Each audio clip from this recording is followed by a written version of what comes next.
कहा जाता है कि आप आरजेडी के सपोर्टर हैं, लेकिन जिस तरह से जो अभी इन दिनों एमएम ग्रोथ किया है कहीं ना कहीं सीमांचल से लेकर पूरे बिहार में, उसको आप किस नज़र से? जी। वो बहुत ही अच्छी विचारधारा के नेता है। देखिए उनका अपना समाज में, लेकिन जो पहले उनको सिर्फ अपने ही समाज के लोग नेता मानते थे, लेकिन आज SC ST बहुत सारे लोग उनके और विधानसभा चुनाव में उन्होंने परचम लड़ाया था, इतिहास रच दिया था उन्होंने।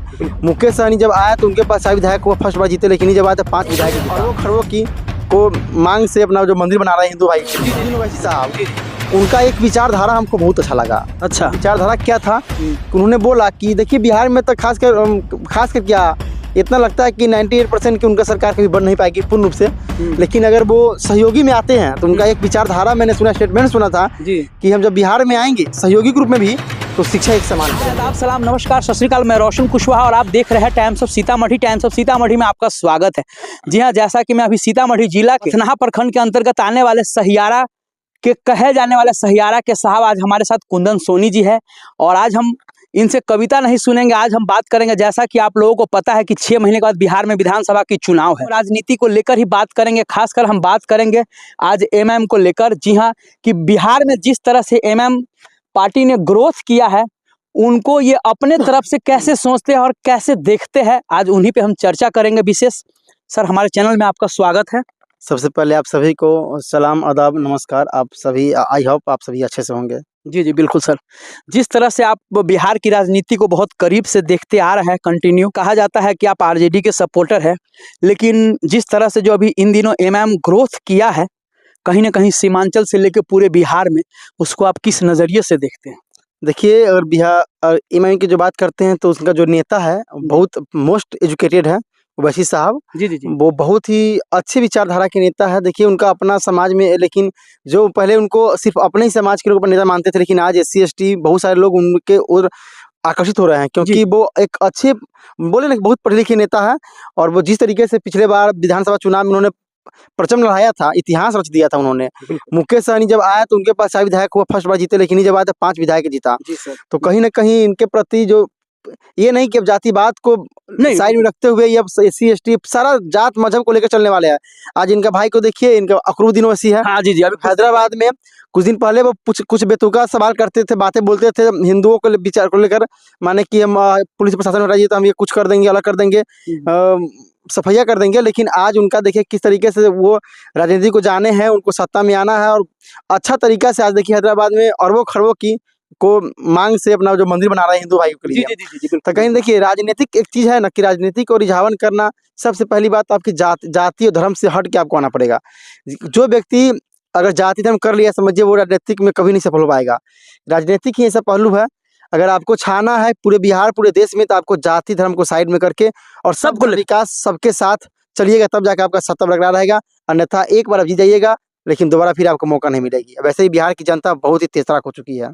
मतलब आपका कहना है कि कोई भी पार्टी सिंगल जाति या सिंगल धर्म से मतलब नहीं हो सकता, कभी भी नहीं। कोई भी पार्टी चाहे कितना ही बड़ा किसी का जनसंख्या क्यों ना हो, लेकिन वो अपना जाति और धर्म के लोगों से वो जीत ही नहीं सकता। इसीलिए अगर जो नया चेहरा है, जो हमारे भाई, अगर नया चेहरा जो आने वाले हैं पॉलिटिक्स में, राजनीतिक में, जो शिक्षित है, खासकर हम देखिए कोई कहता है ना कि आरजेडी का सपोर्टर है या फिर कांग्रेस बीजेपी, ये हमको मतलब नहीं मायने रखता है। मायने ये रखता है कि आपका नेता असली में है कौन, आपके लिए काम करने वाली है कौन, आपके बारे में, आपको अपने बारे में छोड़िए, आपके बच्चों के बारे में, आपके आने वाले भविष्य के बारे में कौन सोचता है, कौन चिंता करता है। आप क्या सोचते हैं? हम लोग सोचते हैं कि हमारा नेता है, हमारा पुलिस है, हमारा ये वकील है, कोई नहीं आपका है। आप अपना खुद जिम्मेदार है।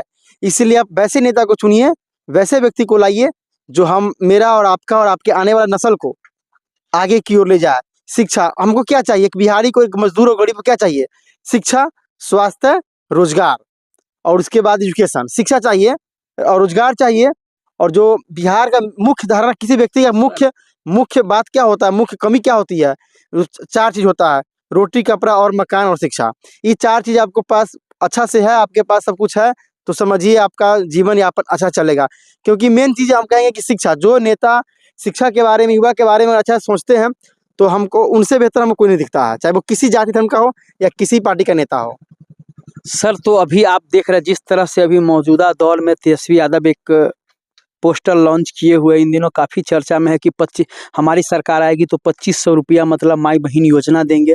1500 वृद्धा पेंशन प्लस विधवा पेंशन, उसके बाद है 200 बिजली यूनिट और प्लस 500। मेरा कहना था कि ये सब आप न करके आप कहते कि हमारी सरकार आएगी तो हम एक समान शिक्षा करेंगे, जिसमें अमीर का भी बच्चा पढ़े और गरीब का भी बच्चा पढ़े। तो क्या ये जरूरी नहीं लगता आपको? देखिए, जरूरी तो है, ये है कि शिक्षा व्यवस्था की बात कहें तो सरकारी स्कूल सब जाति धर्म के लोग के लिए बना हुआ है, लेकिन उसमें जाता कौन है? अब देखते हैं, हम आप सब जानते हैं, जो भाई हमारे चैनल के माध्यम से देखते हैं, चैनल के माध्यम से देखते हैं, जो व्यक्ति वो सब जानता है कि सरकारी स्कूल हर जाति धर्म के लिए बना हुआ है। बिल्कुल। लेकिन इसमें जाने वाले लोग कौन है? SC ST है, कहीं ना कहीं, चाहे किसी भी जाति धर्म का हो, गरीब। आज तक चाहे SC ST में भी जो अमीर लोग है, नहीं, उसका बच्चा नहीं जाएगा, क्योंकि जानता है भाई कि इसमें सरकारी स्कूल है और सरकारी काम कैसे होता है आप जानते हैं, आपसे बेहतर कौन जानता है? क्या लगता है बिहार की राजनीति में किसको आना चाहिए या कौन आएगा? आपका प्रेडिक्ट क्या कहता है? मतलब देखिए, मेरा प्रेडिक्ट ये कहता है कि हम तो कहेंगे खासकर जो युवा है, जो हम क्या पूरा युवा जानते हैं कि युवाओं के लिए कौन काम कर रहा है, कौन काम किया है, उसको लाइए। और एक अभी हमने देखा कुछ दिन पहले एक MIM का जो अध्यक्ष है असदुद्दीन ओवैसी साहब, उनका एक विचारधारा हमको बहुत अच्छा लगा। अच्छा, विचारधारा क्या था कि उन्होंने बोला कि देखिए, बिहार में तो खासकर क्या इतना लगता है कि 98% की उनका सरकार कभी बन नहीं पाएगी पूर्ण रूप से, लेकिन अगर वो सहयोगी में आते हैं तो उनका एक विचारधारा मैंने सुना, स्टेटमेंट सुना था कि हम जब बिहार में आएंगे सहयोगी ग्रुप में भी तो शिक्षा एक समान करेंगे। और देखिए, जब शिक्षा एक समान करेंगे तो हमको लगता है कि वो 98% ना होना 50% में हो जाएगा। क्या? क्योंकि शिक्षा बड़ी बात आप बोल रहे हैं। शिक्षा एक ऐसी असर है ना, क्योंकि आपका शिक्षा ही वो हथियार है जो अपना हक और अधिकार खोजिएगा। और अपना हक अधिकार आप सोचिएगा कि कोई घर बैठे पहुंचा दे, कोई माइक के लाल नहीं पहुंचाएगा, आपको छीनना पड़ेगा। जिस प्रकार शेर कहीं से अपना जबरा से चलाकर, पंजा चलाकर अपना अधिकार, अपना भोजन छीनता है, उसी प्रकार से आपको छीनना पड़ेगा आपका हक और अधिकार, वरना आपका थाली में के परोसक भोजन भी कोई और छीन के खा जाएगा। अच्छा कुंदन जी, लगता है ओवैसी साहब को आप बड़ी बारीकी से सुनते हैं। देखिए, देखिए, अगर जाति धर्म के से हट के हम बात करें, हाँ बिल्कुल, तो ओवैसी साहब एक बोले ना कि मोस्ट एजुकेटेड यानी अच्छे पढ़े लिखे इंसान है, बैरिस्टर है, और उनका रिकॉर्ड है, न जाने कितने बार वो विधायक सांसद बन चुके हैं, पार्टी के अध्यक्ष भी है। और उनके विचार जो धारा होता है ना, बहुत ही, और जो वाणी बोलते हैं बहुत ही माने शिक्षित जगह होता है, जिसके अंदर शिक्षा होता है, उस तरह का शैली से बात करते हैं। अगर जाति धर्म के हट वही कोई अगर बिहार में होता, बिहार में वो मुस्लिम ना होते, तब हमको लगने लगता है कि 98% पूरा बिहार वासी उनके ओर होता, उनके अंदर। सही बात बोल रहे हैं, बिल्कुल। लेकिन वो एक व्यक्ति विशेष वर्ग से आते हैं, जिसके कारण उनका बिहार में वर्चस्व अब तक नहीं है, लेकिन जो तरीके से उन्होंने एंट्री मारे उस तरीके से अगर उनका स्टेटमेंट अगर एक सबको साथ सबके विकास लेके चलेंगे वो, तो समझिए उनका भी परचम लहरा जाएगा। कुंदन सोनी जी बहुत बेबाकी से इन्होंने बात रखा है। एक्चुअली मेरा आना सहियारा हुआ तो मैंने सोचा आज क्यों ना बात कर लिया जाए, क्योंकि जो लोग कह रहे थे कुछ दिन तक कि भैया कि अरे ओवैसी साहब सिर्फ मुस्लिमों की पार्टी, ओवैसी साहब को सिर्फ मुस्लिम पसंद करते हैं, तो ऐसी बात नहीं है, ये आप लोग भ्रम से निकाल दीजिए।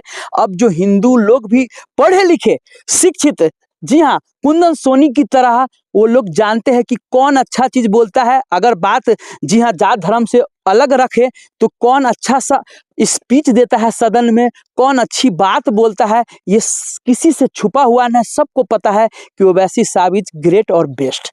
अब विशेष आप लोगों की बारी है, आप लोगों का क्या कहना है इस पे कमेंट करके जरूर बताएं, और जितना हो सके इस वीडियो को शेयर जरूर कीजिएगा। तब तक के लिए बाय बाय, टेक केयर, देखते रहिए टाइम्स ऑफ सीतामढ़ी।